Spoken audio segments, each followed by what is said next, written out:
Baba says, all persons do not see or realize the Brahma in their lifetime.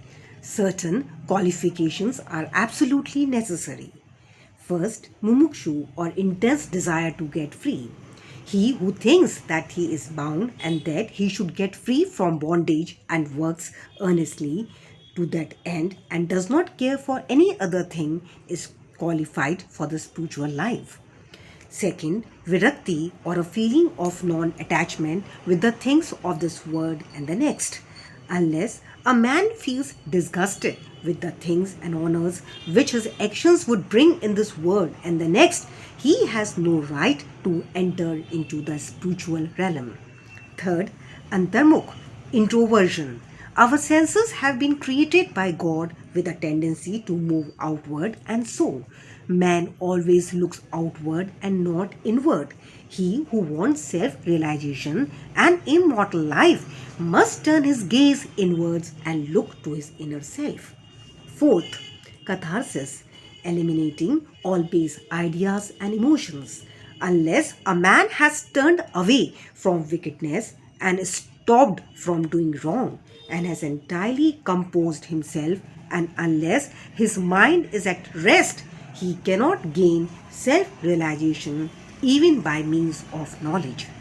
Fifth, right conduct. Unless a man leads a life of truth, penance, and insight, a life of celibacy, he cannot get God realization. Sixth, preferring Sharyas, the good, to prayas, the pleasant.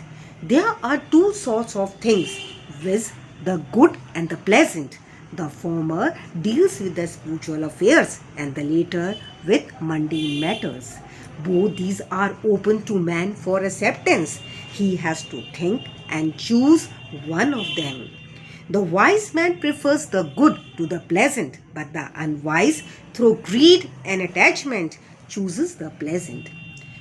Seventh, control of the mind and the senses. The body is the chariot and the self is its master. Intellect is the charioteer and the mind is the reins. The senses are the horses and sense objects are their paths.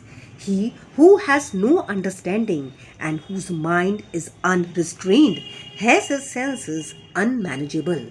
Like the stray horse of a charioteer does not reach his destination, get self realization, but goes through the round of births and deaths.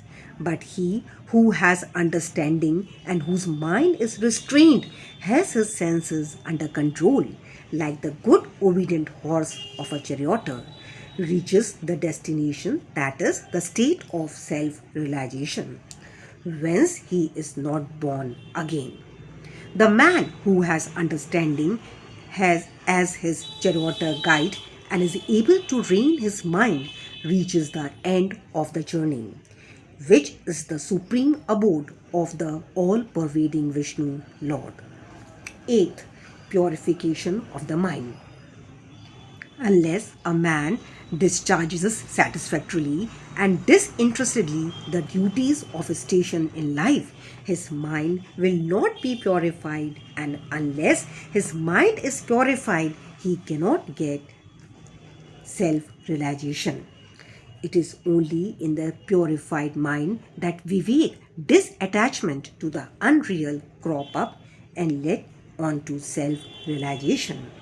Unless egoism is dropped, avarice got rid of, and the mind made desireless, pure self realization is not possible. The idea that I am the body is a great delusion, and attachment to this idea is the cause of bondage. Leave off this idea and attachment, therefore, if you want to reach the goal of self realization. Ninth, the necessity of a guru. The knowledge of the self is so subtle and mystic that no one can, by his own individual effort, ever hope to attain it. So, the help of another person, teacher, who has himself got self realization is absolutely necessary.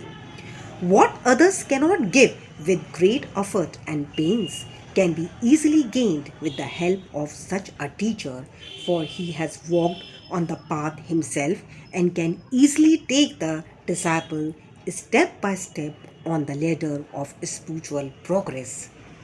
Tenth, and lastly, grace of the Lord is the most essential thing. When the Lord is pleased with anybody, he gives him vivek and vairagya and takes him safe beyond the ocean of mundane existence. The self cannot be gained by the study of Vedas, nor by intellect, nor by learning. He whom the self chooses gains it.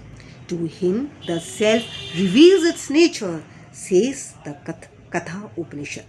Om Sai Ram.